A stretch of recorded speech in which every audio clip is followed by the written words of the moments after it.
Anyway, let's talk to Enrique and let's hear his side of the story. It's uncomfortable, but it makes for great TV.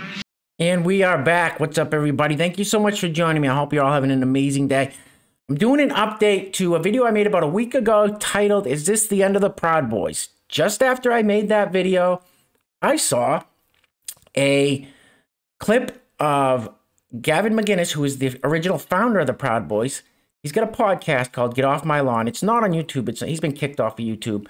Shocking. It's on like censored TV, but I saw a clip of it on the YouTubes with Enrique Tarrio as his guest on it.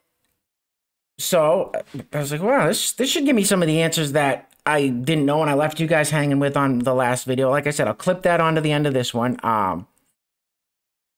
So yeah, so I watched it and like he said, it's uncomfortable, but it makes for good TV. So it goes into, you know, they go into what happened to Enrique when he got, 8 years ago when he turned into a snitch for the FBI. He explains what happened January 6th. Explains what's going on with the Proud Boys now. So it's definitely a pretty interesting interview.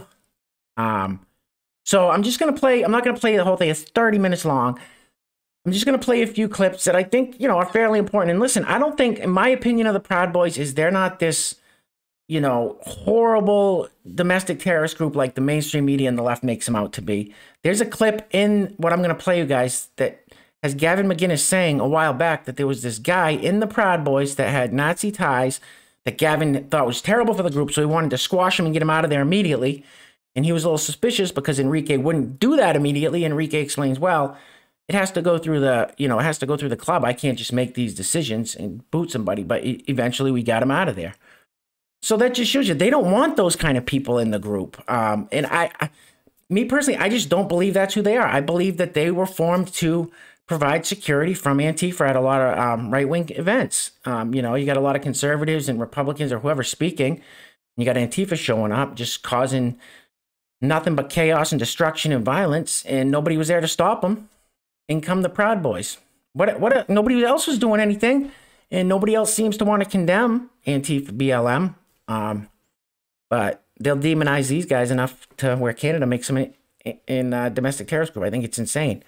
Just my opinion. So let me jump right into this clip, and let's see if I can fill in some of the areas, but just play a few parts of this here. Give me 1 second.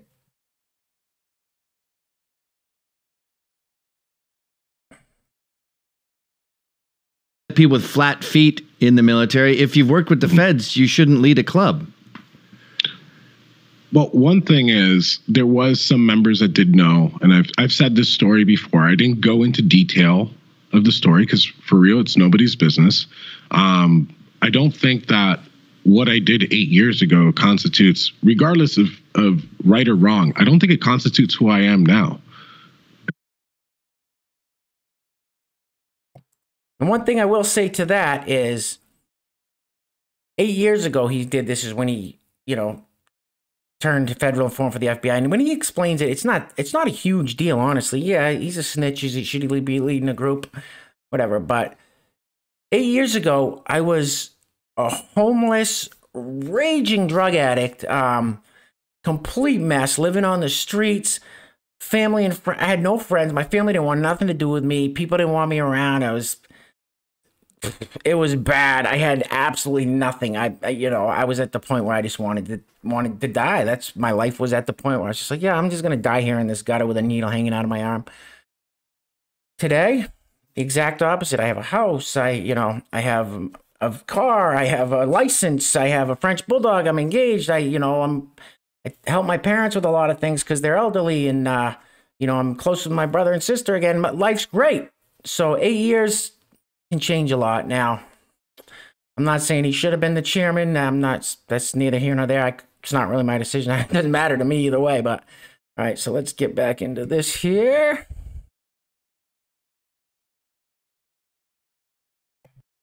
And you said on your show the other day, oh, this is the end pretty much, we don't know where the Proud Boys are going to go. I know exactly where the Proud Boys are going to go, and they're not going to go anywhere, regardless of my leadership or not. I'm not running for re-election as chairman in September. I already told the guys that. I actually told the guys that before the thing came out. But, I just felt like it was nobody's business what I did 8 years ago. Well, it makes people worried that if any shit hit the fan, you'd be more likely to flip on them. Yeah, no, I completely understand some people's position, and I went on like this audio chat tour with all the chapters. It took me a long time. It took me about 2 weeks to address these guys and tell them, hey, this is my story. If you choose to accept it, you accept it. If not, whatever. And I put a poll up for myself as far as, I put a vote of no confidence on myself in the club. And it's still going on. But again, I'm not, unless it's the will of the club to remove me, then at that point, then I'll go with the will of the club, because I was the voice of the club for a long time. Right now, we're trying to focus internally. And I think we're doing a pretty good job of that. No rallies, no colors in public, and things like that. But yeah, they did have reason to question me, but I did address those people. There's still some people that don't like me, but welcome to reality. There's people that haven't liked me from the beginning. There's people that haven't liked you from the beginning. All right. So the biggest takeaway there is, he said the Proud, I heard you say you don't know where the Proud Boys go from here. He was saying that to Gavin said, and Enrique said, I'll tell you where they're going. Proud Boys aren't going anywhere. So you heard it right from the horse's mouth. The Proud Boys are not going anywhere. Of course, they got to step back, regroup after all this. 5 of their members got arrested at the Capitol. He goes into some detail about that, too, and I don't know how that's going to turn out. But and he admits that it was so stupid of them to be there.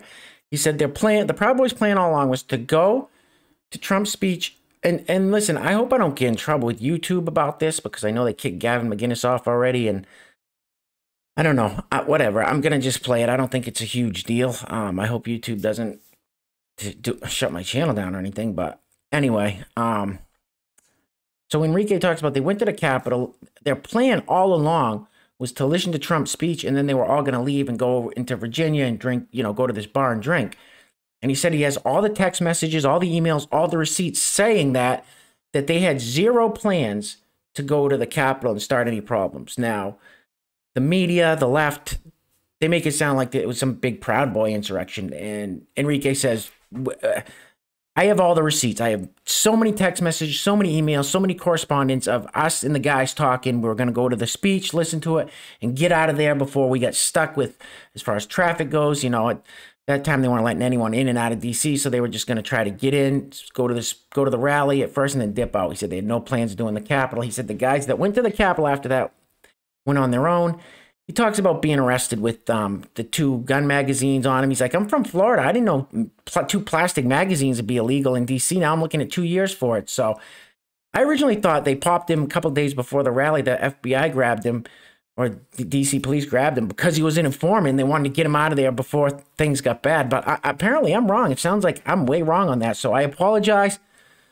Sorry that I speculated, and Gavin speculated too. So, but I was wrong on that. So let's see what this next clip is here. I still just really resent you not mentioning the FBI thing. You say it's nobody's business, but it is when you're running a club. It's a big detail. I resent it too. I do resent it that I didn't go ahead and say this. Like, looking back at it, why didn't I say it? And again, my position is that it was nobody's business. But looking back at it when we're starting to get back to normal, but when that tension started, I was just getting on a flight. We rented this cabin in the middle of nowhere with no reception, and I'm like, I'm just going to enjoy family for this weekend. And this bomb drops, and I had to deal with it my entire trip, which I was happy to do, but looking back at it, yes, I should have said, hey, this is exactly what happened. I'm talking about years ago when we first met. You should have said, hey, I'm going to be running this club. That's what I'm saying. That I should have said it before. But I have this FBI background, and at least everyone would be prepared, because your mind starts racing when you hear that you kept it a secret. Like, I thought, why did Enrique want me to do a talk there. Why did he want me to come to January 6th? And then I was thinking about that time we were at the Trump Hotel, and I won't say his name, but there's a guy with Nazi ties. This is the part where he talks about kicking the guy with Nazi ties out. So, With Nazi ties, and I was like, look, why did Enrique want me to do a talk there? Why did he want me to come to January 6th? And then I was thinking about that time we were at the Trump Hotel, and I won't say his name, but there's a guy with Nazi ties, and I was like, look, this dude needs to be disavowed and fucking crushed because he's bad news. And you seemed reluctant to do it. And then I was thinking, did he want that stupid idiot alt-right moron to stay in the club? He was out. It's just, the thing is that there's a process to it. I don't want to just, I don't have executive privilege to just kick. So Gavin just said right there, he doesn't want anything to do with these Nazi alt-right knuckleheads that are, you know, he just said it right there. Of course, media's not going to listen to him. Media's not going to play that clip. The left's not going to play that clip.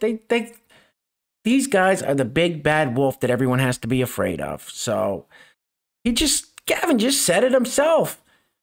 They say it's a white supremacist group, a racist group. Enrique Tarrio is not a white. He's an Afro-Cuban. He's a half black. Jesus, these narratives are getting old. Somebody out, but I do have a voice. And I did use that voice, and we have kicked out people. Perfect example. I mean, he left on his own, but I think he got memed to death. Brian James came out. One thing I don't like is if I have a problem with somebody, like I had a problem with like you not bringing me on the show and talking about me, and I text you. I didn't go to the public. I don't like public spats. I hate them.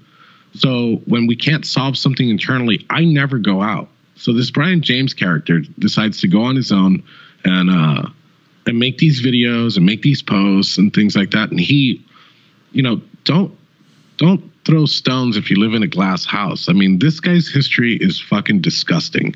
And I believe people can be reformed, but I don't think he's reformed. I think he's a sociopath. Mm-hmm. That Brian James he was just talking about, that might have been the guy in the video that I did before that is talking to Vosh. I'm not 100% sure, but this guy had a lot of, you know, things to say about Enrique. So that might have been him. I don't think, I have to check. I don't know if it said the name who Vosh was talking to or not. I'll check that out. But anyway, see what else we got going on here. All right, we're just going to play the final stretch here, and then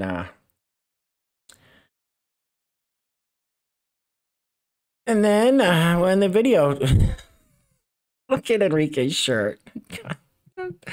That's great. Wasn't enough shirts. They all had Confederate flags, and it was domestic terrorism. That's why Proud Boys are domestic terrorists in Canada, because of all this. What a fucking absolute shit show. I mean, we're seeing it. Basically, what's happening now, I think should have been expected in a way. I think this just right. So don't go on January 6th. Don't give them the fodder. No, I agree. Looking back at it, it was a stupid idea. But I think that they were trying to do this regardless. They were trying to. I mean, we saw this. It's not a surprise. We've seen these hearings on white nationalism, the scary white supremacists. The whole year, we heard it through all the debates. This was part of the plan. Joe Biden, when he launched his campaign, his launch video was about Charlottesville and battling white supremacy. Yeah. Like this is coming. Was it a good idea to go there? No, but this did accelerate something that they were pushing. Not saying it was good. I'm stating the facts. Well, they definitely wanted Proud Boys to go to Charlottesville. Jason Kessler called me on an almost daily basis demanding I go and demanding Proud Boys go. This is something they've wanted to happen for a long time, and now they got their wish. You know, we're January 6th. I mean, again, if the thing in the Capitol didn't happen, I think it would have been a great event, and that's what we're planning for. I have everything, dude. Like I address the guys on video. Because there's so many of them that it's hard to do it on the chat. I address them on video. You know, they chat. I answer questions. I bring somebody in. I try to bounce ideas off each other, and I have all of that. It's all on tape. It's all recorded. It's all recorded.